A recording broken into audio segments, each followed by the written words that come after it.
Saya hari ini ingin bicara tentang suatu yang namanya paradigma. Ini adalah kunci yang paling penting untuk melakukan sebuah transformasi dalam mengubah negara kita, yaitu mengubah pola pikir kita. Saya kasih satu gambaran, ya. Saya punya sebuah gambar yang menarik. Bisa tolong dibantu, ya? Nah, ini gambar binatang apa? Apa? Kelinci. Katak, ya. Katak, kodok. Yakin? Menurut saya itu gambar kuda. Siapa yang setuju sama saya? Itu gambar kuda. 1, 2, ada 1, 2, 3, 4, 5, 6. Ada 6 orang di antara 1000 orang yang setuju sama saya ini gambar kuda. Ya. Jadi ini gambar katak apa? Yang bilang gambar katak, tolong angkat tangan Anda. Yang itu gambar katak. Wah, sisanya semua. Di sini, ya. Kalau Anda bilang katak, ya Anda nggak salah juga sih. Betul juga gambar katak. Tapi saya sih tetap ngotot bersama 7 rekan Anda yang lain, ini gambar kuda. Bener nggak? Anda bisa lihat kan ini gambar kuda? Gini deh. Anda percaya nggak sama saya? Percaya, saya bilang ini gambar kuda. Oke? Setuju, ini gambar kuda? Siapa yang setuju? Angkat tangan. Nah, ini Anda ini yes man namanya, nggak boleh ya.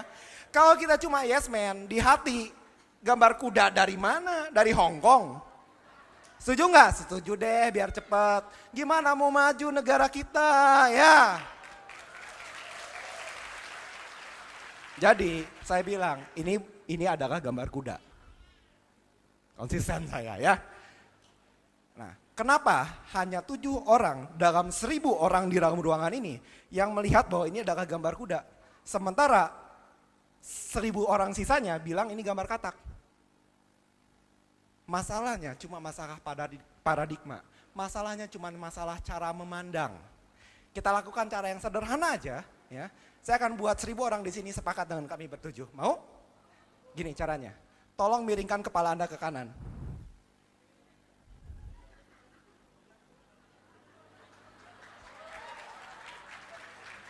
Ya mungkin dibantu Pak, bisa tolong diputar biar nggak usah miring-miring. Nah, kuda toh. Ya, kuda saya bilang juga. Anda kok nggak percaya sama saya? Ya. Inilah paradigma, ya. Ini adalah cara yang paling sederhana untuk menjelaskan paradigma. Paradigma itu adalah kerangka berpikir. Itu bahasa susahnya. Kalau bahasa gampangnya, itu adalah cara Anda untuk melihat segala sesuatu. Ya. Sesuatu hal yang sama itu bisa dilihat dengan cara yang berbeda oleh 2 orang. Yang satu bisa memandang itu sebagai A, yang lain bilang B. Contoh, ya. Misalkan saya katakan ceritanya ini saya sales nih. Saya sales sebuah perusahaan sepatu. Ini cerita klasik sebenarnya ya. Boleh dong saya ceritain lagi. Saya sales sebuah perusahaan sepatu. Saya disuruh sama bos saya untuk jual sepatu ke sebuah daerah baru, daerah pedalaman. Ya. Jadi saya berhubung disuruh bos. Males sih sebenarnya saya ya pergi. Lagi senang-senangnya di rumah nih. Tapi bos yang suruh pergi deh. Begitu sampai saya lihat sekeliling saya perkampungan-perkampungan. Semua orang gak ada yang pakai sepatu. Waduh saya bilang gimana caranya ini ngomong. Ya semua orang gak pakai sepatu. Akhirnya saya balik ke bos saya. Terus saya bilang bos yang bener aja kasih tugas sama saya. Ya, semua orang yang ada di sana itu nggak ada yang pakai sepatu. Gimana caranya saya jual sepatu? Nah, ada seorang rekan saya. Rekan saya ini, ya, anaknya masih anak baru. Ya, berhubung saya bilang begitu, akhirnya bos saya panggil anak baru ini. Ya udah, kamu aja yang pergi ke daerah situ, jual sepatu. Ya, sewaktu itu saya pergi ke sana, saya teliti bahwa dapat kesimpulan bahwa semua orang nggak pakai sepatu. Saya butuh survei 3 hari. Rekan saya ini cuma butuh waktu 3 jam. Begitu sampai sana 3 jam balik lagi langsung dia. Ya, langsung datang ke bos saya. Tapi omongannya beda dengan saya. Dia bilang, "Bos, gila bos, luar biasa bos. Kirim 10 kontainer sepatu kita ke sana bos, bakal saya habisin dalam waktu seminggu." Kenapa? Di sana semuanya belum ada yang pakai sepatu. Artinya semua orang bisa beli sepatu kita, nggak ada saingan bos. Anda lihat nggak? Masalahnya sama, kondisinya sama, nggak ada yang berubah. Waktu saya datang sama waktu teman saya itu datang, orang-orangnya tetap aja begitu. Ya, tapi kami berdua melihat permasalahan dari dua sudut yang berbeda. Saya pakai sudut pandangan, orang nggak pakai sepatu, gimana caranya? Berarti saya harus ajarin dulu dia pakai sepatu. Saya ngomong dulu nanti kalau pakai sepatu tuh untungnya gini. Wow, sejuta satu alasan. Kenapa? Bahwa orang-orang ini nggak akan mungkin beli sepatu, itu masuk ke dalam kepala saya. Ya, makin saya pikirin tentang, saya lihat mereka jalan telanjang kaki, makin saya ketemu alasan kenapa mereka sepatu nggak akan bakal laku di situ. Rekan saya ini memang polos, maklum namanya anak baru, ya dia belum mengenal medan marketing yang begitu berat. Jadi begitu lihat orang nggak pakai sepatu, pikirannya simpel, wah nggak ada yang pakai sepatu, berarti sepatu bisa jadi nomor satu langsung. Pertanyaan saya, 3 bulan kemudian, ya siapa yang dipecat oleh bos saya? Saya atau teman saya?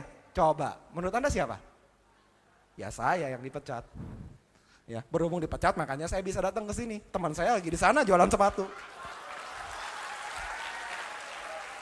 Ya, teman saya bisa melihat bahkan terlepas dia itu mungkin seorang yang baru, nggak kenal marketing. Dulu saya hujat, lu ngerti apa soal marketing? Anak baru, anak kemarin sore, ya kok sok yakin? Tapi simpel, cara berpikir dia ada satu peluang. Ya, betul-betul dia datang, memang agak sedikit sulit awalnya. Ya, dia harus ngasih tahu, jangan nggak pakai sepatu. Ya, nanti kalau misalkan kena batu tajam luka, pakai sepatu nggak luka. Yang lari apa? Kerjaan berburu kijang. Kijang toh, ngejar kijang pakai sepatu lebih cepat. Akhirnya orang-orang itu pada beli sepatu. Begitu beli sepatu, enak ya. Kok ternyata jadi empuk, akhirnya sepatunya laku. Lihat ya, kondisinya sama, tapi cara memandang yang berbeda. Tugas saya hari ini, ya sebetulnya Anda akan lihat sebuah pola pikir yang akan sangat radikal mengubah cara pandang Anda. Mungkin kalau kemarin ya, terutama setelah kita di Libas 03 ya, mungkin dalam hati kecil Anda, aduh ini Indonesia gitu ya. Ya akhirnya kita kan paling cuma bisa cari excuse kan, dasar licik pakai laser. Ya, jujur ya, kalau menurut saya ya, kalau memang masalah cuma laser paling kita kalah 0,1 gitu kan. Kalau 0,3 ya akui aja dengan gentleman, kita memang kalah gitu. Ya, itu yang menurut Anda, aduh Indonesiaku ya. Memang kejadian gitu. Tapi hari ini kalau Anda dengarkan seluruh sesi yang akan ada setelah ini, Anda akan lihat sebuah pola pikir baru. Dan ternyata sangat simpel. Gimana saya bisa mengubah katak jadi kuda? Cukup dengan memiringkan kepala. Ya. Karena sebetulnya rahasianya sederhana aja.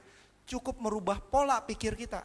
Kalau Anda mau buka pikiran Anda mau buka hati Anda, ya. Terlepas mungkin Anda punya pengetahuan yang banyak. Ya, mungkin nanti Anda lihat ini ada kaitannya dengan retail. Mungkin ada seorang pakar retail puluhan tahun. Ya, kita akan bicara sedikit tentang marketing nanti. Ya, mungkin Anda adalah seorang master marketing. Ya, apapun juga latar belakang Anda. Saya ingin mengajak Anda sama-sama, yuk kita mengosongkan gelas. Ya, kita kosongkan gelas pikiran kita supaya apa yang akan disampaikan oleh pembicara-pembicara hebat yang setelah saya ini Anda akan bisa dapatkan. Ya. Dan saya kasih tahu, mereka hebat, mereka tetap manusia biasa, tapi mereka jadi hebat karena mereka bisa berpikir dengan cara yang benar. Makanya kesempatan, ya, kita boleh melakukan satu hal yang dari dulu dilarang waktu kita zaman sekolah dulu. Ya, padahal ini cara paling efektif, yaitu nyontek. Anda tinggal nyontek aja cara berpikir mereka. Mereka adalah orang yang sukses. Anda contek saja cara berpikir mereka dan kita bisa sama-sama sukses. Sukses buat apa? Buat memajukan Indonesia. Merdeka Indonesiaku!